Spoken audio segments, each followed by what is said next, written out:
Hello friends, welcome to honey GS classes. మనం Swaraj party discuss చేసాం last class లో. Swaraj party లేదా స్వరాజ్య పార్టీ, కాంగ్రెస్ ఖిలాఫత్ స్వరాజ్ పార్టీ అని. ఇది ఈ 1922 ఎన్సిఎం ఎండ్ అవుతుంది. నాన్ కోఆపరేషన్ మూమెంట్ అనేది పూర్తిగా ముగిసిపోతుంది. ఎటువంటి యాక్టివిటీస్ చేపట్టద్దని చెప్పేసి గాంధీజీ బార్దోలి తీర్మానం చేసి మరి చెప్తాడు. 1930లో ఇంకొక ప్రజా ఉద్యమం సివిల్ డిస్ఒబీడియన్సీ మూమెంట్ అని చెప్పేసి స్టార్ట్ చేస్తాడు గాంధీజీ. దీన్ని దండి సత్యాగ్రహ అంటారు, సాల్ట్ సత్యాగ్రహ అంటారు. రైట్. ఈ రెండు ఉద్యమాల మధ్య కాలంలో ఉద్యమాలు లేవు. సో రాజకీయ శూన్యత ఉంది, స్తబ్దత ఉంది. ఆ స్తబ్దతని కొద్ది వరకు ఈ స్వరాజ్ పార్టీ ఫుల్ఫిల్ చేసిందని చెప్పాలి. ఈ స్వరాజ్ పార్టీ ఏమేంటి? Councils entry. ఈ ఒక్క అంశంలో మాత్రమే కాంగ్రెస్ తో విభేదిస్తుంది. మిగతా అన్ని అంశాల్లో కాంగ్రెస్ ను ఫాలో అవుతుంది. స్వరాజ్ పార్టీ అనేది కాంగ్రెస్ కి వ్యతిరేకం కాదు. కాంగ్రెస్ లో అంతర్భాగంగా ఉన్న మరొక వర్గమే స్వరాజ్ పార్టీ. సింపుల్ గా చెప్పాలంటే ఈ మోతీలాల్ నెహ్రూ అండ్ సిఆర్ దాస్ ఇద్దరు కూడా పార్టీని ఏర్పాటు చేస్తారు. తర్వాత ఈ స్వరాజ్ పార్టీ యొక్క ఎంట్రీ కౌన్సిల్స్ ని ఈ 1924 గాంధీజీ విడుదల అనంతరము జైలు నుంచి 6 years శిక్ష పడుతుంది. బట్ హెల్త్ ఇష్యూ వస్తే 2 years కి మన గాంధీ బయటకు వస్తాడు. 1924 ఐఎన్సి బెల్గాం మీటింగ్ కి గాంధీజీ అధ్యక్షుడిగా ఉంటాడు. గాంధీజీ అధ్యక్షత వహించిన ఏకైక ఐఎన్సి మీటింగ్ ఈ ఐఎన్సి బెల్గాం అని చెప్పేసి. ఆ బెల్గాం మీటింగ్ లో ఏం జరుగుతుంది? ఈ కౌన్సిల్ ఎంట్రీని ఈ కాంగ్రెస్ కూడా ఆమోదిస్తుంది. కాంగ్రెస్ కూడా ఆమోదించింది కాబట్టే వల్లభాయ్ పటేల్, రాజేంద్ర ప్రసాద్, ఈ జవహర్లాల్ నెహ్రూలు అంతకుముందు నో చేంజెస్, వీళ్ళు మార్పు కోరని పక్షము కౌన్సిల్స్ ఎంట్రీని వ్యతిరేకిస్తారు. అయినప్పటికీ స్థానిక సంస్థల ఎన్నికల్లో పోటీ చేసిండ్రు. మనం డిస్కస్ చేసినాం. నెక్స్ట్ ఇక్కడ ఇదే ఈ మధ్యలో 8 years కాలంలోనే ఒక 3 కమిషన్స్ గుర్తు పెట్టుకోవాలి, వెరీ ఇంపార్టెంట్. ఒకటి Simon commission. So Simon commission. Second వచ్చేసి Motilal Nehru report, Motilal Nehru report. Third వచ్చేసి మహమ్మద్ అలీ జిన్నా 14 పాయింట్స్ డిమాండ్ అని. ఈ 3 years గుర్తుపెట్టుకోవాలి. ఆర్డర్ లో పొందుపరచమని చెప్పేసి నెంబర్ ఆఫ్ టైం ప్రశ్న వస్తుంది. 3 ABC ఇస్తాడు, ఇచ్చేసి ఆర్డర్ లో పొందుపరచము అన్నప్పుడు మనకి ఇయర్స్ ఆన్సర్ చేసేలా పనికి వస్తాయి. ఒకసారి బ్రీఫ్ గా చూస్తే ఈ సైమన్ కమిషన్ అనేది ఎందుకు నియమిస్తారు అంటే, సైమన్ కమిషన్ అనేది 1919 చట్టాన్ని రివ్యూ చేయాలి. సో రివ్యూ, సమీక్ష చేసి కొత్త చట్టాన్ని, న్యూ యాక్ట్ ని రికమెండ్ చేయాలి. So review and recommend 1919 act అని చెప్పేసి సైమన్ కమిషన్ ని నియమిస్తారు. ఈ సైమన్ కమిషన్ లో ఏ ఒక్క సభ్యుడు కూడా ఇండియన్స్ కాదు, అందరూ బ్రిటన్సే. చట్టము చేసేది ఇండియన్స్ కోసము, ఇండియన్స్ లేరు కాబట్టి మేము భారతీయులము, భారతీయ రాజ్యాంగాన్ని మేమే రూపొందించుకుంటామని చెప్పేసి ఈ మోతీలాల్ నెహ్రూ కమిటీ మన ఇండియా యొక్క ముసాయిదా రాజ్యాంగము, డ్రాఫ్ట్ కాన్స్టిట్యూషన్ తయారు చేస్తుంది. ఇంపార్టెంట్ ప్రశ్న, భారతదేశంలో మొట్టమొదటి ముసాయిదా రాజ్యాంగం తయారు చేసింది ఎవరు అంటే నెహ్రూ కమిటీ, అంబేద్కర్ కాదు. ఓకే, 28లో రిపోర్ట్. ఇదేంటి? సైమన్ కమిషన్ కి ప్రత్యామ్నాయంగా, అగెనిస్ట్ గా కాదు, ప్రత్యామ్నాయంగా ఈ నెహ్రూ రిపోర్ట్ అనేది ఈ 1928లో గవర్నమెంట్ కి సబ్మిట్ చేస్తుంది. ఈ నెహ్రూ రిపోర్ట్ లో ఈ ముస్లిం సేఫ్ గార్డ్స్ అండ్ రైట్స్, రక్షణలో హక్కులు లేవని చెప్పేసి మహమ్మద్ అలీ జిన్నా ఈ నెహ్రూ రిపోర్ట్ కి ప్రత్యామ్నాయం కాదు, అగెనిస్ట్ గా ఈ మహమ్మద్ అలీ జిన్నా 14 డిమాండ్స్ బ్రిటిష్ ఇండియాకి సమర్పిస్తాడు. ఈ మహమ్మద్ అలీ జిన్నా 14 డిమాండ్స్ అనేది మనం 14 గుర్తుంచుకోవాలంటే, ఎస్, నువ్వు కనుక Pakistan public service commission exam కి ప్రిపేర్ అయితే కంపల్సరీ 14 డిమాండ్స్ గుర్తు పెట్టుకోవాల్సిందే. స్టేట్ పిఎస్సి కానీ లేదా యూపీఎస్సి కానీ ప్రిపేర్ అయితే అలీ జిన్నా 14 డిమాండ్స్ అనేది నెహ్రూ రిపోర్ట్ కి అగెనిస్ట్ గా 1929 లో బ్రిటిష్ కి సమర్పించింది. అది సరిపోతుంది. ఈ రిపోర్ట్ మాత్రం మొత్తం గుర్తుంచుకోవాలి, నెహ్రూది, దానిలో ఉన్న అంశాలు మనకి అవసరం. సో 3 రిపోర్ట్స్ ని చర్చ పెట్టేందుకు ఒక రౌండ్ టేబుల్, ఒక 3 రౌండ్ టేబుల్ కాన్ఫరెన్స్ అనేది ఏర్పాటు చేస్తాడు ఇర్విన్ లండన్ లో. So 3 round table conference, Irwin అంటే అప్పటి governor general cum viceroy, round table conference ఏర్పాటు చేస్తాడు. రౌండ్ టేబుల్ అంటే గుండ్రటి బల్ల ఉండదు, గుండ్రటి బల్ల అయితే ఇట్లా అయితే ఉండదు. ఇది నేను నెక్స్ట్ క్లాస్ లో వస్తుంది రౌండ్ టేబుల్ కాన్ఫరెన్స్, అక్కడ చెప్తా దాని గురించి. సో రౌండ్ టేబుల్ కాన్ఫరెన్స్ లో చర్చ, ఈ 3 రిపోర్ట్స్ చర్చ పెడతారు. ఇన్ఫాక్ట్ సైమన్ కమిషన్ ఎక్కువ చర్చకు వస్తుంది. ఈ చర్చలో వచ్చిన పాయింట్స్ వైట్ పేపర్ అంటారు, శ్వేత పత్రము హామీ ఇస్తుంది 1933. సమ్ పాయింట్స్ ఉంటాయి వైట్ పేపర్ లో ఉంటాయి, 1933 శ్వేత పత్రం విడుదల చేస్తారు, హామీ పత్రము. ఈ వైట్ పేపర్ ఆధారంగా 1935 చట్టం వస్తుంది, 1935 చట్టం అని చెప్పేసి. 1935 చట్టం ప్రకారం 1937 లో ఎన్నికలు జరుగుతాయి. సో ఫస్ట్ టైం కాంగ్రెస్ ఈ ప్రావిన్స్ రాష్ట్రాల ఎన్నికల్లో పాల్గొంటది, వెరీ ఇంపార్టెంట్. ఈ 1935 యాక్ట్ ని ప్రస్తుతం ఉన్న రాజ్యాంగానికి, అంటే దీనికి నకలే మన రాజ్యాంగము, దీనికి కారణం కాకే మన రాజ్యాంగం అని చెప్పేసి విమర్శకులు చెప్తా ఉంటారు. అంటే 35 చట్టంలో ఉన్న ఎక్కువ అంశాలు ప్రస్తుత రాజ్యాంగంలో కూడా ఉన్నాయి, మనకి అది రాజ్యాంగంలో వస్తుంది, రైట్. ఇది మనము దీనికంటే ముందు, ఈ 3 కమిటీల కంటే ముందు ఇంకొక అన్అఫిషియల్ కమిటీ, ఇది అఫీషియల్ కమిటీ కాదు, సో ముద్దిమాన్ కమిటీ అని చెప్పేసి. ఏంటి ముద్దిమాన్ కమిటీ అంటే, ఈ 1919 చట్టంలో చాలా లోపాలు ఉన్నాయి అయ్యా, బ్రిటిష్ ప్రభుత్వం మీరు రివ్యూ చేయమని చెప్పేసి తరచుగా Swaraj party and Indian national Congress లో ఉన్న జాతీయవాదులు అంతా కూడా గవర్నమెంట్ కి ఫోర్స్ చేస్తే, గవర్నమెంట్ వీళ్ళ ఫోర్స్ భరించలేక ఒక ముద్దిమాన్ అనే అన్అఫిషియల్ కమిటీని నియమిస్తుంది. ఆ కమిటీ చెప్తుంది 1919 చట్టం అనేది సర్వము లోపాల పుట్ట, మీరు రెస్పాన్సిబిలిటీ గవర్నమెంట్ అన్నారు, బట్ గవర్నర్ జనరల్ శాసనసభకి ఎటువంటి బాధ్యత వహిస్తలేడు, రెస్పాన్సిబిలిటీ గవర్నమెంట్ లేనే లేదు, ప్రొవిన్షియల్ అటానమీ లేనే లేదని చెప్పేసి సో ఈ లోపాల పుట్టాన్ని రిపోర్ట్ చేస్తుంది. ఆ రిపోర్ట్ ని బ్రిటిష్ ఇండియా పట్టించుకోదు, ఎందుకు అంటే అది అన్అఫిషియల్ కమిటీ కాబట్టి. మనం ఏం డిస్కస్ చేయాలి, Simon commission, Nehru report and Jinnah 14 points demand అని చెప్పేసి. సో ఫస్ట్ అయితే మనం Simon commission important. So Simon commission 1927 లో అపాయింట్మెంట్ అయింది, 1928 లో ఇండియాలో బాంబేలో ల్యాండ్ అవుతుంది. సో 1927 ఇయర్ పెట్టాలి ఎప్పుడు నియామకం అంటే, వెరీ ఇంపార్టెంట్. సైమన్ కమిషన్ ఇది 1919 చట్టంలో లాస్ట్ పాయింట్ ఉంటది, లాస్ట్ లో చివరి పాయింట్ ఏముంటది అంటే, ఆఫ్టర్ 10 years ప్లస్ 10 years కి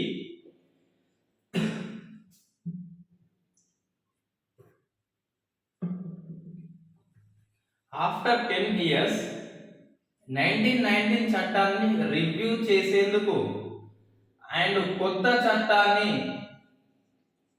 రికమెండేషన్ చేసేందుకు, సో రికమెండేషన్ చేసేందుకు కొత్త కమిషన్ మేము నియమిస్తాము, కమిషన్ నియమిస్తాము. దేనికి, 1919 చట్టము అమల్లోకి వచ్చినాక 10 ఏళ్ల అనంతరము చట్టము పనితీరు అధ్యయనము ప్లస్ ఇంకో చట్టాన్ని సిఫార్సు చేసేందుకు మేము కమిషన్ నియమిస్తామని చెప్పేసి 1919 చట్టం లోపలనే ఉంటది. లాస్ట్ పాయింట్ చట్టం మొత్తం అయిపోయాక ఆ లెక్కన ప్లస్ 10 years కలుపుకోండి 1929 వస్తుంది. అట్లా కాకుండా 1919 చట్టం అనేది 21 లో అమల్లోకి వస్తుంది, ఎఫెక్ట్ లోకి వస్తుంది. ప్లస్ 10 years తీసుకోండి 1931 వస్తుంది. 31 లో కాకుండా 29 లో కాకుండా 27 లో అపాయింట్మెంట్ చేస్తుంది బ్రిటిష్ ప్రభుత్వము. వై ఎందుకు ఇలా ప్రశ్నించుకోవాలి. ఈ వై అనేది ఎగ్జామ్ లో రాదు, ఎందుకు నియామకం చేసి ముందే అని ఎగ్జామ్ లో రాదు, బట్ తెలుసుకోవాలి, డౌట్ రావాలి. 10 years అన్నాడు వాడు, ముందే ఎందుకు అని చెప్పేసి. ముందే ఎందుకంటే 1927 టైంలో బ్రిటన్ లో కన్జర్వేటివ్ పార్టీ ఉంటది అధికారంలో. సో కన్జర్వేటివ్ పార్టీ అనేది ఉంటది, ఇది పురాతన పార్టీ, సంప్రదాయ పార్టీ. సో దీనికి పోటీగా బ్రిటన్ లో లేబర్ పార్టీ అనే కొత్త పార్టీ ఉంటది. ఈ లేబర్ పార్టీ అనేది కార్మిక పార్టీ, నూతన పార్టీ. ఈ బ్రిటిష్ వలస దేశాలు అన్నింటిలో బ్రిటన్ కి ఎక్కువ డబ్బు ఇచ్చేది మనమే, ఇండియన్సే. ఈ ఇండియన్స్ అంటే ఇండియన్స్ డబ్బు ఎక్కువ ఇస్తున్నారు. ఈ అనుభవం లేని పార్టీ అధికారంలోకి వస్తే, ఇప్పుడు అక్కడ ఎన్నికల సర్వేలు చెబుతాయి, ఈ రానున్న ఎన్నికల్లో 1930s ఎన్నికల్లో లేబర్ పార్టీ గెలుస్తుంది, ఈ పార్టీ ఓడుతుందని చెప్పేసి రిపోర్ట్స్ వస్తాయి. సో ఇప్పుడు ఏంటంటే పార్టీ ఏం చేస్తుంది, ఈ పార్టీకి అనుభవం లేదు కాబట్టి ఇండియాని ఎక్కడ వదులుకుంటుందో చట్టం చేసి అని చెప్పేసి, ఆ ఇండియన్ వదులుకుంటే బ్రిటన్ భవిష్యత్తు దెబ్బతింటది కాబట్టి, సో ఆ చట్టాన్ని మనమే చేద్దామని చెప్పేసి ఈ సైమన్ కమిషన్ ని 2 ఏళ్ల ముందే నియమిస్తుంది ఈ కన్జర్వేటివ్ పార్టీ. లేబర్ పార్టీ తరచుగా కొన్ని అనౌన్స్మెంట్ చేస్తుంది భారతదేశానికి అనుకూలంగా, మేము అధికారంలోకి వస్తే ఈ హోమ్ రూల్ ఇస్తామని చెప్పేసి చెప్పేస్తుంది. సో హోమ్ రూల్ ఇస్తే ఈ బ్రిటన్ కష్టం కాబట్టి ఈ కన్జర్వేటివ్ పార్టీ అనేది చట్టము మేమే చేస్తామని చెప్పేసి ఈ సైమన్ కమిషన్ ని నియమిస్తుంది. సో కేవలము లేబర్ పార్టీ ఎక్కడ గెలిచి ఇండియాకి హోమ్ రూల్ ఇస్తుందో అనే భయంతోని, బ్రిటన్ యొక్క భవిష్యత్ దెబ్బతింటది అనే భయంతోని ఈ పార్టీ ముందు నియమిస్తుంది. అనుకున్నట్టుగానే లేబర్ పార్టీ గెలిచింది, బట్ హోమ్ రూల్ ఇవ్వలేదు. ఎందుకు ఇవ్వలేదు అంటే ఈ సైమన్ కమిషన్ యొక్క రికమెండేషన్స్ లో హోమ్ రూల్ అనేది లేదు. సో ఈ కమిటీ నియమించింది ఎవరు, కన్జర్వేటివ్ ప్రభుత్వం కాబట్టి, చెప్పినట్టే కమిషన్ రిపోర్ట్ ఇచ్చింది కాబట్టి ఇక హోమ్ రూల్ అనేది మనకి ఇవ్వలేదు. Okay fine. ఇది ఎందుకు అంటే ఇది ఈ కమిటీలో సైమన్ కమిషన్ లో ఏ ఒక్క ఇండియన్స్ కూడా లేడు. సో అందరూ శ్వేత జాతీయులే. మొత్తం 1+6 మెంబర్స్ ఉంటారు, మొత్తం 7 మెంబర్స్. ఈ 7 మెంబర్స్ కూడా బ్రిటిషర్స్. బ్రిటిషర్స్ మీన్స్ తెల్ల జాతి వాళ్ళు. సో దీన్ని ఏమంటారు అంటే వైట్ కమిషన్ అంటాం. సో వైట్ కమిషన్ అని చెప్పేసి ఎందుకు అన్నామంటే అందరూ శ్వేత జాతీయులే. ఇంకోటి వైట్ వాష్ ఉంటది, అదేంటి, అది హంటర్ కమిషన్. జలియన్ వాలా బాగ్ నరమేధం జరిగినప్పుడు అందులో నిజాలు చెప్పకుండా ఈ జనరల్ ఓవర్ కి క్లీన్ చీట్ ఇస్తుంది ఈ హంటర్ కమిషన్. గాంధీజీ దాన్ని వైట్ వాష్ అంటాడు, నిజాలు దాచిపెట్టిందని చెప్పేసి వైట్ వాష్ అంటారు. ఇది వైట్ కమిషన్ ఇది. Okay fine. బ్రిటిష్ వాళ్ళు ఏమంటారు, మేము కేవలం బ్రిటన్ పార్లమెంటు సభ్యులను నియమించామని చెప్పేసి వాళ్ళు వాదిస్తారు. అట్లా అనుకున్నా కూడా మీ బ్రిటన్ పార్లమెంట్ లో ఒక సభ హౌస్ ఆఫ్ లార్డ్స్ ఉంది. ఈ హౌస్ ఆఫ్ లార్డ్స్ లో మా మెంబర్ ఉన్నాడు సింహాని ఎందుకు పెట్టలేదని చెప్పేసి మన ఇండియన్స్ ప్రశ్నిస్తాడు సింహాని. బ్రిటిష్ వాళ్ళు ఏమంటున్నారు, కేవలం మా పార్లమెంటు మెంబర్స్ తోనే ఈ కమిటీని ఏర్పాటు చేసినాము. వీళ్ళు ఏమంటున్నారు ఇండియన్స్, సింహా పార్లమెంట్ సభ్యుడే, ఇండియనే కదా పెట్టొచ్చుగా అని చెప్పేసి అంటే అప్పటి సెక్రటరీ ఆఫ్ ది స్టేట్ ఎవరు, మన హెడ్. ఇండియన్స్ కి బ్రిటన్ పార్లమెంట్ లో లండన్ లో ఉన్న సభ్యుడు ఈ సెక్రటరీ ఆఫ్ ది స్టేట్ అని చెప్పేసి అంటాం. బిర్కెన్ హెడ్ అప్పుడు. సో బిర్కెన్ హెడ్ మన హెడ్. అప్పుడు ఈ బిర్కెన్ హెడ్ సవాల్ చేస్తాడు ఇండియన్స్ కి, మీరు సైమన్ కమిషన్ ని బహిష్కరణ చేస్తామంటున్నారు కదా, సో మీ రాజ్యాంగాన్ని మీరే రూపొందించుకోమని చెప్పేసి సవాల్ వేస్తాడు. ఈ సవాల్ని ఛాలెంజ్ ని యాక్సెప్ట్ చేస్తారు మన INC, Indian national Congress accept చేస్తుంది. బెర్కెన్ హెడ్ ఏమన్నాడు, మీకు రాజ్యాంగాన్ని తయారు చేసే శక్తి లేదని చెప్పేసి అంటే సవాల్ని యాక్సెప్ట్ చేసి INC 1927 Madras, very important. So Madras లో అన్సారీ నాయకత్వాన ఐఎన్సి అనేది రెగ్యులర్ సెషన్ జరుపుకుంటది. రెగ్యులర్ సెషన్ ఇది యాన్యువల్ సెషన్ డిసెంబర్ లో జరుగుతుంది. సో 2 తీర్మానం చేస్తారు. ఒకటి, ఫస్ట్ సైమన్ కమిషన్ ని బైకాట్ చేయాలి. సో బైకాట్ సైమన్ కమిషన్ అని చెప్పేసి. సెకండ్ది ఆల్ పార్టీ కాన్ఫరెన్స్ పెట్టుకొని డ్రాఫ్టింగ్ కాన్స్టిట్యూషన్ తయారు చేసుకోవాలి. డ్రాఫ్ట్ కాన్స్టిట్యూషన్ అంటే ముసాయిదా రాజ్యాంగము. ఆల్ పార్టీ కాన్ఫరెన్స్ పెట్టుకొని ఒక కమిటీ ద్వారా డ్రాఫ్ట్ కాన్స్టిట్యూషన్ మనం తయారు చేద్దామని చెప్పేసి ఈ ఎంఏ అన్సారీ చెప్తాడు. సో 2 తీర్మానం 27 లో వెరీ ఇంపార్టెంట్. మనకి ఎలా గుర్తుంటది? సెషన్ గుర్తుండాలి, వ్యక్తి గుర్తుండాలి, ఇయర్ గుర్తుండాలి. సో 27 ని మనం హిందీలో సత్తాయిస్ అంటాం. సత్తాయిస్ అంటాం. Mad, arse. మ్యాడ్ ఒక పిచ్చోడు ర్యాష్ గా మాట్లాడుతున్నాడు, బార్కింగ్ మరుగుతున్నాడు. బెర్కెన్ హెడ్ బార్కింగ్ అనుకోండి, ఒక పిచ్చోడు ర్యాష్ గా మరుగుతున్నాడు, మనకి సత్తా లేదని. So we have to answerable, మనం ఆన్సర్ ఇవ్వాలి. ఎట్లా ఆన్సర్ ఇవ్వాలి? బైకాట్ చేయాలి అండ్ అఖిల పక్ష మీటింగ్ పెట్టుకొని డ్రాఫ్ట్ కాన్స్టిట్యూషన్ కోసం కమిటీ అయితే నియామకం చేసుకోవాలి. సో ఇలా మనం గుర్తు పెట్టుకోవాలి. మ్యాడ్ అంటే ఒక పిచ్చోడు, బార్కింగ్ అది మరుగుతున్నాడు, సత్తా లేదని మనం ఆన్సర్ చెప్పాలి, అది అన్సారీ. సో అఖిలపక్ష మీటింగ్ అనేది పెట్టుకుంటారు, అది మన నెక్స్ట్ వస్తుంది. ఈ సైమన్ బైకాట్ ని ఎవరెవరు సపోర్ట్ చేస్తారు? సపోర్ట్ ఎవరు చేస్తారంటే ఐఎన్సి జనరల్ గా చేస్తుంది. ఓకే ఫైన్, ఐఎన్సి చేస్తుంది. హిందూ మహాసభ కూడా చేస్తుంది. అప్పుడు జయాకర్ దానికి అధ్యక్షుడు. హిందూ మహాసభ సపోర్ట్ చేస్తుంది. నెక్స్ట్ ముస్లిం లీగ్ అనేది సపోర్ట్ చేస్తుంది, బట్ పార్షియల్. ఎందుకు పాక్షికంగా అంటే ఈ జిన్నా వర్గం అనేది సపోర్ట్ చేస్తుంది బైకట్ సైమన్ కమిషన్ ని. బట్ మహమ్మద్ షఫీ, ఇది ఎగ్జామ్ లో వచ్చింది, ఇంపార్టెంట్. సో మహమ్మద్ షఫీ ఉంటాడు, ఇంకో వర్గం ఉంటుంది ముస్లిం లీగ్ లో. ఈ వర్గం అనేది సైమన్ కమిషన్ ని సపోర్ట్ చేస్తుంది, బైకట్ సైమన్ ని సపోర్ట్ చేయదు మహమ్మద్ షఫీ అని చెప్పేసి. నెక్స్ట్ ఈ బైకట్ సైమన్ ని ఏవి సపోర్ట్ చేయవు, ఐ మీన్ సైమన్ కమిషన్ ని ఏవి సపోర్ట్ చేస్తాయి అంటే, ఒకటి జస్టిస్ పార్టీ, వెరీ ఇంపార్టెంట్. ఇది సౌత్ ఇండియాలో, ఐ మీన్ మద్రాసులో అనుకోండి. మనం ఆ డిస్కస్ చేసినాం. ఎన్సీఎం లో ఒక తీర్మానము ఎన్నికల బహిష్కరణ. ఆ ఎన్నికల బహిష్కరణని జస్టిస్ పార్టీ తిరస్కరణ చేసి ఎన్నికల్లో పాల్గొంటది. అట్లానే సైమన్ కమిషన్ ని కూడా సపోర్ట్ చేస్తుంది జస్టిస్ పార్టీ. రెండవది, ఇది important, unionist party. Unionist party అని ఇది పంజాబ్ లో గెలుస్తుంది. సో పంజాబ్ లో ఈ 1937 ఎన్నికల్లో ఐఎన్సి ఫస్ట్ టైం పాల్గొంటది ఎన్నికలు, పంజాబ్ ఎన్నికల్లో, రాష్ట్ర స్థాయి ఎన్నికల్లో. ఈ పార్టీ చేతులు ఐఎన్సి ఘోరంగా ఓడిపోతుంది. పంజాబ్ లో కాంగ్రెస్ ని ఏ పార్టీ ఓడించింది? Unionist party. Number of times bit వచ్చింది, అది వెరీ ఇంపార్టెంట్. సో ఈ పార్టీ అనేది కూడా సైమన్ కమిషన్ ని సపోర్ట్ చేస్తుంది. And very important, Ambedkar. Ambedkar support చేస్తారా అంటే ఎస్. వై? ఈ వై అనేది నేను ఇక్కడ బ్రీఫ్ చెప్తా, ఇన్ డెప్త్ గా మాత్రం. మనకి ఈ రౌండ్ టేబుల్ కాన్ఫరెన్స్ లో, రెండవ రౌండ్ టేబుల్ కాన్ఫరెన్స్ కడ పూనా ఒప్పందం అని వస్తుంది, పూనా ప్యాక్ట్ అంటాం.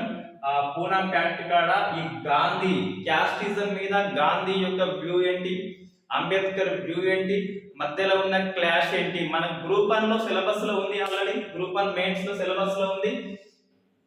కులం అనే అంశంలో క్యాస్టిజం, కుల వ్యవస్థ మీద గాంధీజీ అంబేద్కర్ల మధ్య భిన్న అభిప్రాయాలు ఉన్నాయి, చర్చించమని చెప్పేసి ప్రశ్న వస్తుంది. ఈ గ్రూప్ 2 ఎస్ఐలో కూడా ఈ గాంధీ వ్యూ ఏంటి, ఈ అంబేద్కర్ వ్యూ ఏంటి తెలుసుకోవాలి.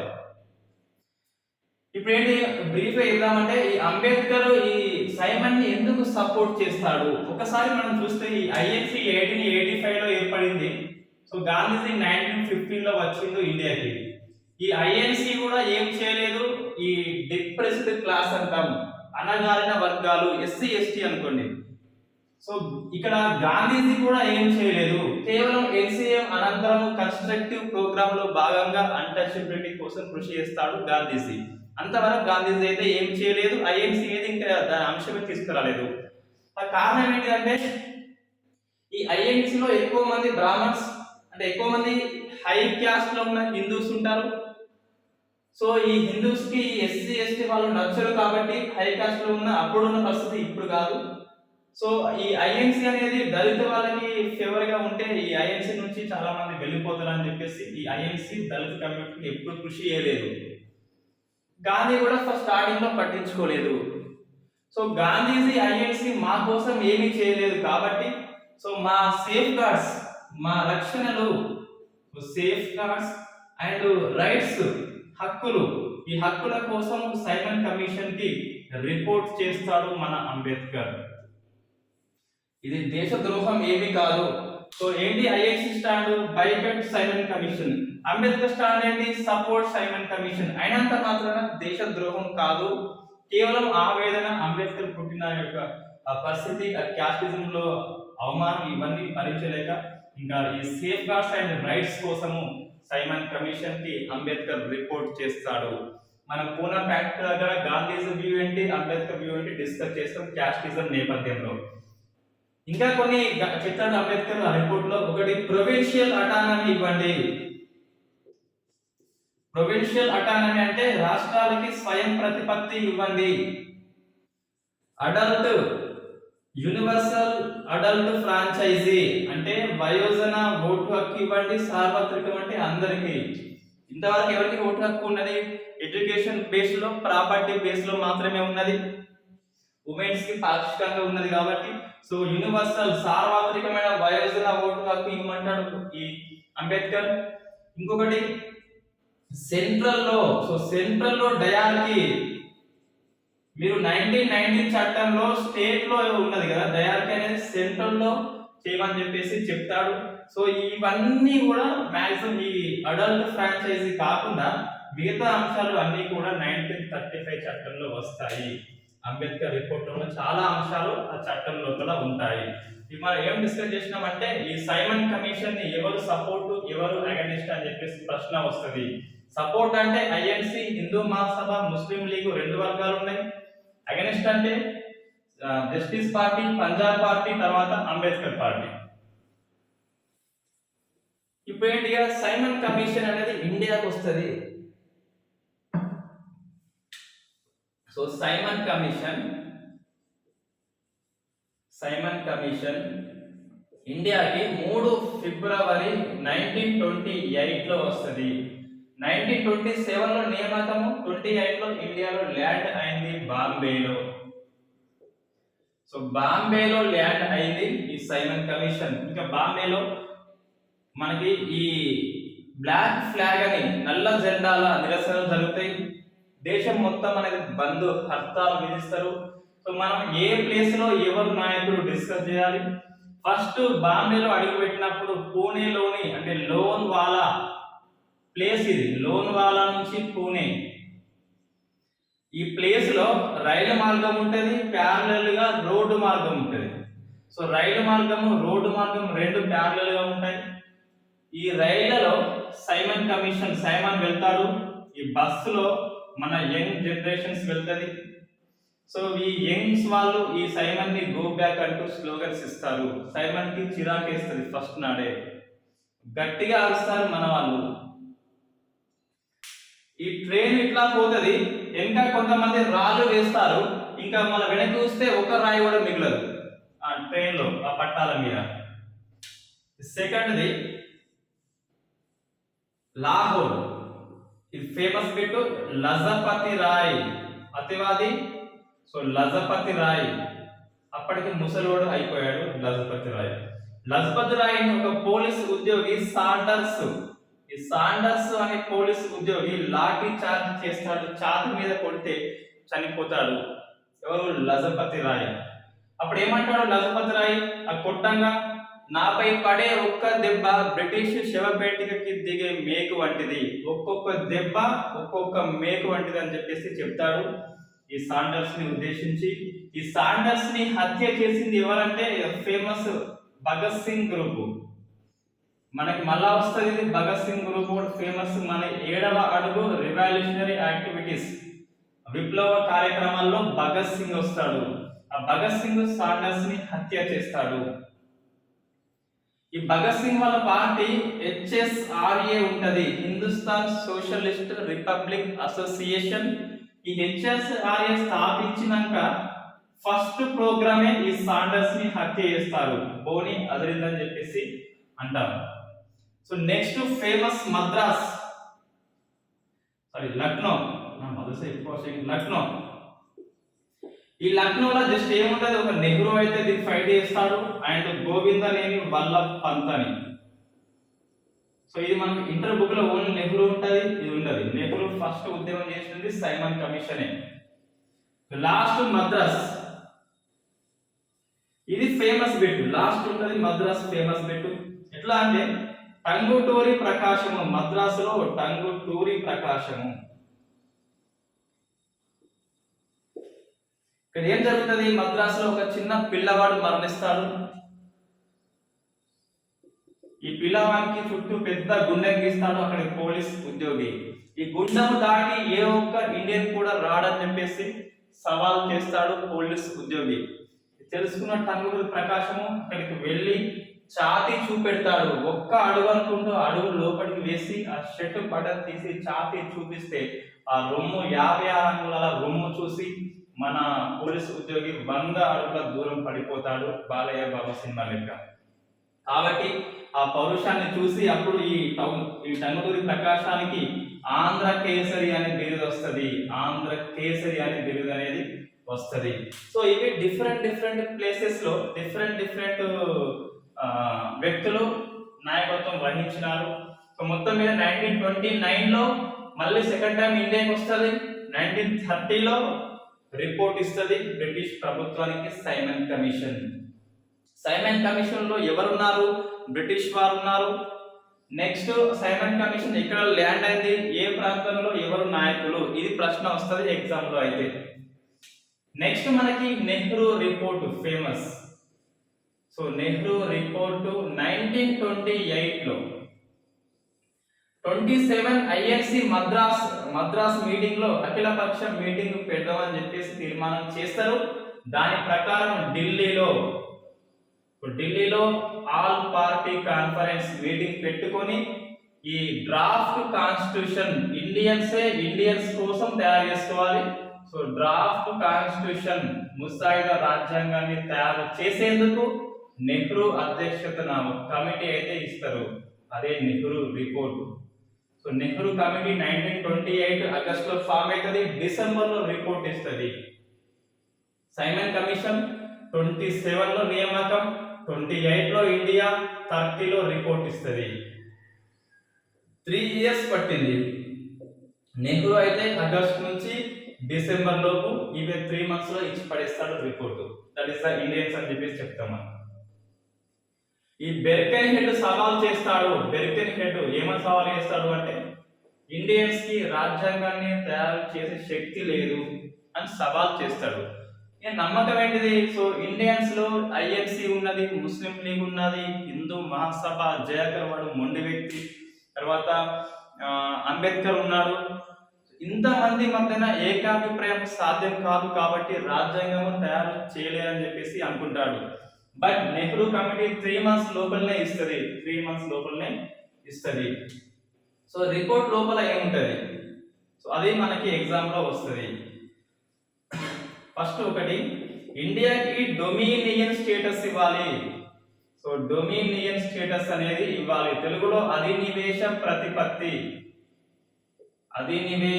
ప్రతిపత్తి ఇవ్వాలి. ఇది మనం ఇక్కడ డిస్కస్ చేయము. నెక్స్ట్ క్లాస్ లో నెక్స్ట్ క్లాస్ లో ఈ ఐఎన్సి లాహోర్ లో ఈ నెహ్రూ పూర్ణ స్వరాజ్ అంటాడు. పూర్ణ స్వరాజ్, ఈయన కొడుకు జవహర్లాల్ నెహ్రూ పూర్ణ స్వరాజ్ అంటాడు. మనం పూర్ణ స్వరాజ్ అంటే ఏంటిది, స్వరాజ్ అంటే ఏంటిది, హోమ్ రూల్ అంటే ఏంటిది, అధినివేశ ప్రతిపత్తి అంటే ఏంటిది అక్కడ డిస్కస్ చేస్తాం. 1885 లో ఐఎన్సి ఫస్ట్ ఏర్పడ్డప్పుడు కేవలం పొలిటికల్ రిఫార్మ్స్ అడిగింది, కొన్ని సీట్లు అడిగింది అంతే. 1906 లో ఈ కలకత్తా మీటింగ్ లో దాదాబాయి నౌరోజీ ఫస్ట్ టైం స్వరాజ్ అన్నాడు, స్వరాజ్ కావాలి అన్నాడు. 1928 ఐఎన్సి కలకత్తా లోపలనే ఈ మోతీలాల్ నెహ్రూ అధ్యక్షుడిగా ఉన్నప్పుడు డొమినియన్ స్టేటస్ కావాలి అన్నారు. Dominion status 1929 very next year లో ఐఎన్సి లాహోర్ లో జవహర్లాల్ నెహ్రూ ఉన్నప్పుడు పూర్ణ స్వరాజ్ కావాలి, కంప్లీట్ ఇండిపెండెన్స్ కావాలి అన్నారు. ఈ డిఫరెన్సెస్ మనం నెక్స్ట్ క్లాస్ లో క్లియర్ గా ఈజీ లాంగ్వేజ్ లో డిస్కస్ చేద్దాం ఏది ఏంటి అని చెప్పేసి. సో ఇక్కడైతే ఈ నెహ్రూ రిపోర్ట్ లో అధినివేశ ప్రతిపత్తి ఉన్నదని చెప్పేసి గుర్తుపెట్టుకోండి. నెక్స్ట్ సెకండ్ రిజెక్ట్ చేశాడు. ఏంటి అంటే separate electorates. So separate electorates ఇవి రిజెక్ట్ చేసి దీని బదులుగా జాయింట్ ఎలక్టోరేట్స్ ఇవ్వాలి.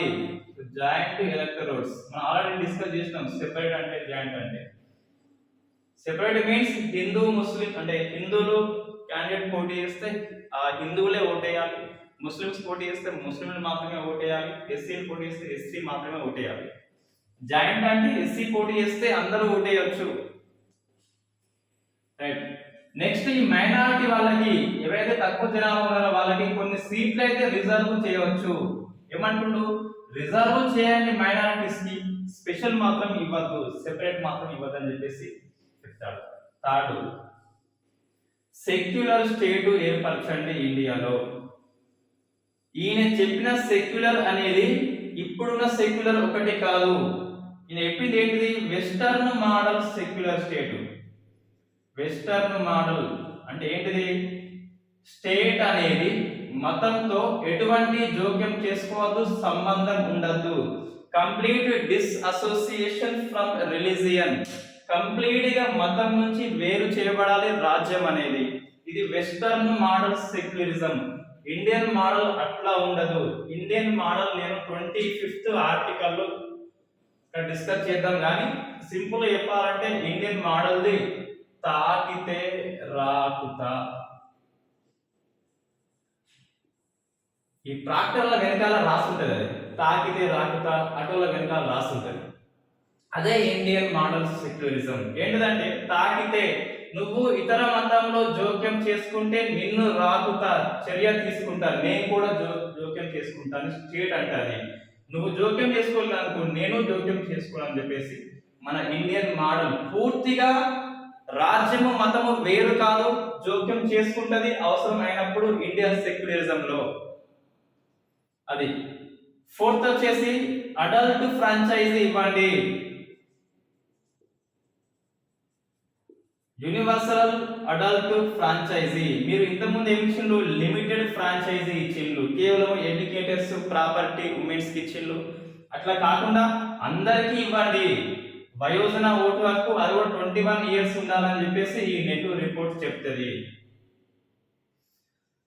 నెక్స్ట్ తర్వాత లింగ్విస్టిక్ స్టేట్స్ ఏర్పరచండి. లింగ్విస్టిక్ స్టేట్స్ అంటే భాషా ప్రయుక్త రాష్ట్రాలు ఏర్పాటు చేయండి. భాషల ఆధారంగా రాష్ట్రాలు ఏర్పాటు చేయండి. ఇదే అంశము తిలక్ యొక్క హోమ్ రూల్ లక్ష్యంలో ఒకటి ఉంటది. తిలక్ యొక్క హోమ్ రూల్ మొత్తం 3 లక్ష్యాలు ఉంటాయి. స్వయం పాలన ఒకటి, ప్రాంతీయ భాషల విద్యా బోధన, భాషా ప్రయుక్త రాష్ట్రాల ఏర్పడ అని చెప్పేసి. 19 ఫండమెంటల్ రైట్స్ కల్పించండి. 19 ఇవ్వండి. అందులో మహిళలకి సమానత్వ హక్కు అనేది ఇవ్వండి. మహిళా సమానత్వ హక్కు అనేది ఇవ్వండి. సో ఇట్లా నెహ్రూ రిపోర్ట్ అనేది మనకు ఉంటుంది. అవి ఇంపార్టెంట్ టాపిక్స్ ఇవి. సో 1928 లో అఖిలపక్ష మీటింగ్ మళ్ళీ ఒకసారి పెట్టుకుంటారు, దీన్ని ఆమోదించాలని చెప్పేసి. ఢిల్లీ ఇప్పుడు కలకత్తా వస్తుంది.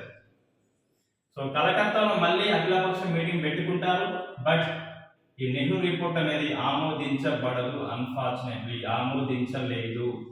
వై? ఎందుకు అంటే ఒక రోజు ముందు ఈ నెహ్రూ రిపోర్ట్ ని అన్ని పార్టీలకు పంచుతారు, మీరు మంచిగా మాట్లాడుకొని రమ్మంటారు. సో అప్పుడు ఢిల్లీలో ముస్లిం లీగ్ ఒక మీటింగ్ పెట్టుకుంటుంది. జిన్నా దానికి అధ్యక్షుడు. ఢిల్లీ ప్రపోజల్స్ అంటాం దీన్ని. సో ఢిల్లీ ప్రపోజల్స్ అంటే ఈ నెహ్రూ రిపోర్ట్ కి ఏవేవి అమెండ్మెంట్ చేయాలో ఢిల్లీ ప్రపోజల్స్ రూపంలో ఈ అఖిలపక్ష మీటింగ్ లో ముస్లిం లీగ్ పార్టీ సమర్పిస్తుంది. బట్ నెహ్రూ అండ్ హిందూ మహాసభ ఏమంటారు? ఈ జయాకర్కి జిన్నాకి పడదు వాస్తవంగా. రైట్. నో మోర్ చేంజెస్, ఇంకా చేంజెస్ లేవని చెప్పేసి ఈ నెహ్రూ అండ్ ఈ జయాకర్ చెప్తారు. సో అప్పుడు ఈ ఢిల్లీ ప్రపోజల్స్ ని రిజెక్ట్ చేస్తుంది ఈ నెహ్రూ రిపోర్ట్. కాబట్టి ఈ జిన్నా ఈ ముస్లిం లీగ్ ఈ రిపోర్ట్ ని ఆమోదించలేదు.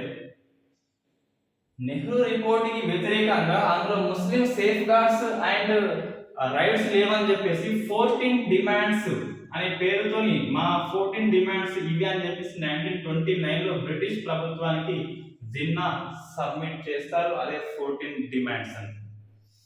ఇది నెహ్రూ రిపోర్టు, ఇది డిమాండ్స్ వచ్చినాయి.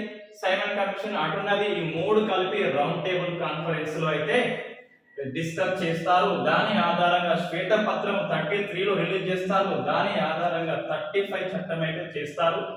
సో అందులో మనకి హోమ్ రూల్ అనేది ఇవ్వలేదు. ఎందుకు ఇవ్వలేదంటే సైమన్ కమిషన్ రికమెండేషన్ చేయలేదు, డొమినియన్ స్టేటస్ అనేది ఇవ్వలేదు. సో 1928 ఇప్పుడు ఈ ఏబిసి అఖిల పార్టీ కాన్ఫరెన్స్ ఏదైతే ఉందో ఈ నెహ్రూ రిపోర్ట్ ని తిరస్కరించింది. బట్ ఐఎన్సి అయితే ఆమోదించాలి. ఐఎన్సి తరఫున బ్రిటిష్ కి సబ్మిట్ చేయాలి. కాబట్టి 1928 ఐఎన్సి ఇంపార్టెంట్ కలకత్తా. ఈ కలకత్తాలో ఏబిసి మీటింగ్ జరిగింది. అదే రోజు మళ్ళీ కలకత్తాకు వెళ్ళి ఐఎన్సి మీటింగ్ పెట్టుకుంటారు ఐఎన్సి కార్యకర్తలు, నాయకులు. సో మోతీలాల్ నెహ్రూ దీనికి అధ్యక్షుడు. డిస్కస్ పాయింట్ ఏంటంటే నెహ్రూ రిపోర్టు. సో ఆయన రిపోర్టే, ఆయన అధ్యక్షుడు కలకత్తాలో. గుర్తుంటది ఈజీగా, దీనికి కూడా ఏం అవసరం లేదు. రైట్. ఈ నెహ్రూ రిపోర్టు ఐఎన్సి అనేది మెజారిటీ ఆధారంగా ఆమోదిస్తుంది. సో మెజారిటీ ఆమోదము. మెజారిటీ ఆమోదం అంటే ఇంకా కొంతమంది ఎవరు వ్యతిరేకించారు ఐఎన్సిలో, అంతే కదా. ఏకగ్రీవం అంటే ఇంకా అది వేరు. మెజారిటీ ఆమోదం అంటే ఇంకా మైనారిటీ వాళ్ళు ఎవరు ఉన్నారు, ఆ మైనారిటీ వాళ్ళు ఎవరంటే ఇన్ఫాక్ట్ వీళ్ళ కొడుకే. ఈ కొడుకు జవహర్లాల్ నెహ్రూ వ్యతిరేకిస్తాడు తీవ్రంగా. రెండో వ్యక్తి సుభాష్ చంద్రబోస్. ఇద్దరు కూడా యంగ్ జనరేషన్స్. సైమన్ గోబ్యాక్ ఉద్యమంలో పుట్టుకొచ్చింది వీళ్ళు. అంతకుముందు ఏ ఉద్యమాలు చేయలేదు, లేరు అప్పుడు, చిన్నపిల్లలు అప్పుడు. సో యంగ్ వాళ్ళు వచ్చింది కాబట్టి వీళ్ళ లక్ష్యం ఏంటిది, డొమినియన్ స్టేటస్ కావాలి. సో డొమినియన్ స్టేటస్ కావాలి. వీళ్ళేమంటారు, డియర్ ఫాదర్స్, గ్రాండ్ ఫాదర్స్, ఇంకేమన్నా ఫాదర్స్ ఉంటే వాళ్ళంతా కలిసి ఈ డిమాండ్ కి కాలం చెల్లింది. కాలం చెల్లింది అంటే ఇంకా అది ఓల్డ్ డిమాండ్, అది పాతకాలం డిమాండ్ పట్టుకొని వేలాడుతున్నారు. నయా డిమాండ్ వచ్చింది, కొత్త డిమాండ్. యంగ్ జనరేషన్ మేము, మాకు ఇటువంటి చిన్నది పెద్దదొద్దు, మొత్తం కావాలి. సో కంప్లీట్ ఇండిపెండెన్స్ కావాలి, కంప్లీట్ ఇండిపెండెన్స్, పూర్ణ స్వరాజ్ కావాలి, మాకు పూర్ణ స్వరాజ్ కావాలి అని చెప్పేసి ఇద్దరు కూడా పార్టీ నుంచి బయటకు వద్దామని చెప్పేసి కొత్త పార్టీ స్థాపిస్తారు, independence.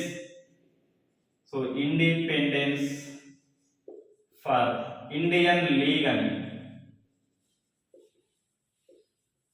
So independence for Indian league అని చెప్పేసి కొత్త పార్టీ స్థాపించుతారు ఈ నెహ్రూ అండ్ చంద్రబోస్. మోతీలాల్ నెహ్రూ తండ్రి రిపోర్ట్ ని కొడుకు తిరస్కరించాడు. వెంటనే మోతీలాల్ నెహ్రూ మన గాంధీజీకి ఫోన్ చేస్తాడు. 1924 ఐఎన్సి వెల్కమ్ గాంధీజీ అధ్యక్షుడు. ఆ తర్వాత ఐఎన్సి ఏ ఒక్క మీటింగ్ కి గాంధీజీ హాజరు కాలేదు. కన్స్ట్రక్టివ్ ప్రోగ్రామ్ లో హిందూ ముస్లిం యూనిటీ, అన్టచబిలిటీ నిర్మూలన అని చెప్పేసి ఆ బిజీ ఉన్నాడు. గాంధీజీకి ఫోన్ చేస్తాడు. ఓ బాపు, ఈ బాపు మాట ఈ బాబు వినడం లేదు. ఏ బాపు అంటే బాపూజీ అంటే మనకి ఈ నెహ్రూ విడదీస్తాడు గాంధీజీకి, ఆయన బాపూజీ అంటే ముద్దుగా. సో బాపూజీకి ఫోన్ చేస్తే ఆ బాపూజీ వస్తాడు. గాంధీ వచ్చిండు. ఎక్కడ వచ్చిండు, ఈ ఐఎన్సి కలకత్తాకి వచ్చిండు. వచ్చేసి వీళ్ళకి బుద్ధి చెప్తాడు. ఏం బుద్ధి అంటే, డియర్ యంగ్స్టర్స్, కొడుకులు, ఇప్పుడే కంప్లీట్ ఇండిపెండెన్స్ కోరితే బ్రిటిష్ అసలుకే ఇయ్యది. మనం ఏం చేద్దామంటే ఒక 1 ఇయర్ టైం ఇద్దాము. 1 ఇయర్ లోపల నెహ్రూ రిపోర్ట్ ని అమలు చేస్తే ఓకే. నెహ్రూ రిపోర్టు అమలు అంటే మన లక్ష్యం ఏంటిది, ఇంకా కూడా డొమినియన్ స్టేటసే. సో డొమినియన్ స్టేటస్ ఇవ్వాలని చెప్పేసి 1 ఇయర్ గడువు చెప్పుదాం, లిమిట్ చెప్పుదాం. ఆ 1 ఇయర్ లోపు అంటే ఎప్పుడు 1 ఇయర్ అంటే 1929 డిసెంబర్ లోపు మనకి నెహ్రూ రిపోర్టు యథాతథంగా అమలు చేయకుంటే నేనే స్వయంగా పూర్ణ స్వరాజ్ కంప్లీట్ ఇండిపెండెన్స్ లక్ష్యంతోని సివిల్ డిసొబీడియన్సీ మూమెంట్ శాసన ఉల్లంఘన ఉద్యమాన్ని స్టార్ట్ చేస్తా అని చెప్పేసి గాంధీజీ చెప్తాడు. వీళ్ళు సరే అని చెప్పేసి ఒప్పుకుంటారు, పెద్ద మనిషి వచ్చింది కాబట్టి ఈ పార్టీ అనేది ఏర్పాటు కాదు. బట్ ఎగ్జామ్ లో వస్తుంది. సో ఇప్పుడు ఏంటి, మనకి 1928 నుంచి 1 ఇయర్ లోపల బ్రిటిష్ ఇండియా ప్రభుత్వము నెహ్రూ రిపోర్ట్ ని ఎలా ఉందో అలాగే ఆమోదించాలి. అధినివేశ ప్రతిపత్తి ఇవ్వాలి 1 ఇయర్ లోపు, ఇది డిమాండ్. బట్ బ్రిటిష్ ఇండియా ఎటువంటి స్పందించదు. కాకుంటే 1928 అక్టోబర్ 31న ఒక 1 మంత్ ముందు, డిసెంబర్ లో 1 ఇయర్ అయిపోతుంది ఈ డిమాండ్ కి. సో ఒక 1 మంత్ ముందు అప్పటి గవర్నర్ జనరల్ ఇర్విన్ కొంచెం మంచి వ్యక్తి ఇతను. మనకు విలియం బెంటిక్, ఈ లార్డ్ ఇర్విన్ మంచి వాళ్ళు వీళ్ళు వైస్రాయ్లలో. ఈ ఇర్విన్ ఏమంటాడు అంటే దీపావళి డిక్లరేషన్, అక్టోబర్ కాబట్టి దీపావళి వచ్చింది. సో దీపావళి డిక్లరేషన్ లో ఏముంటది అంటే, మేము అధినివేశ ప్రతిపత్తి అనేది దశల వారీగా ఇస్తాము, దశల వారీగా, ఇప్పుడే కష్టం కానీ దశల వారీగా ఇస్తాము, 1 ఇయర్ లో ఇవ్వమంటే మేము ఇవ్వము.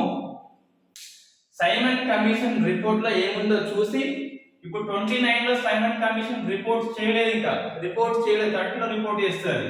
సైమన్ కమిషన్ రిపోర్ట్ లో చర్చించి మనము డిస్కస్ చేద్దామని చెప్పేసి ఇర్విన్ అనౌన్స్మెంట్ చేస్తాడు. దీపావళి అనౌన్స్మెంట్ ఏంటి చెప్తాడు, అధినివేశ ప్రతిపత్తి అనేది దశల వారీగా ఇస్తాము, సైమన్ కమిషన్ రిపోర్ట్ చూసినాక చెప్తామని చెప్పేసి అంటాడు ఇర్విన్. నో 1929 డిసెంబర్ మీకు గడువు అంటాడు గాంధీజీ. అయినా బ్రిటిష్ ఇండియా ఇవ్వదు. అప్పుడు 29 డిసెంబర్ లో జవహర్లాల్ నెహ్రూ అధ్యక్షుడిగా ఉన్న లాహోర్ మీటింగ్ లో పూర్ణ స్వరాజ్ అని చెప్పేసి తీర్మానం చేస్తుంది. First time INC. Complete independence కావాలి, మీకు 1 ఇయర్ గడువు ఇచ్చాము, 1 ఇయర్ గడువు పూర్తయిపోయింది కాబట్టి ఇంకా నేను వాళ్ళకి మాట ఇచ్చిన సిడిఎం చేస్తా అని చెప్పేసి ఈ లాహోర్ తీర్మానంలో ఒకటి పూర్ణ స్వరాజ్, సెకండ్ వచ్చేసి సిడిఎం ఉద్యమం చేపట్టాలి, సివిల్ డిసొబీడియన్స్ ని చేపట్టాలి గాంధీజీ ఆధ్వర్యంలో అని చెప్పేసి తీర్మానం 2 చేస్తుంది. మనం నెక్స్ట్ క్లాస్ లో ఈ పూర్ణ స్వరాజ్ అంటే ఏంటిది, స్వరాజ్ అంటే ఏంటిది అని డిస్కస్ చేస్తాం.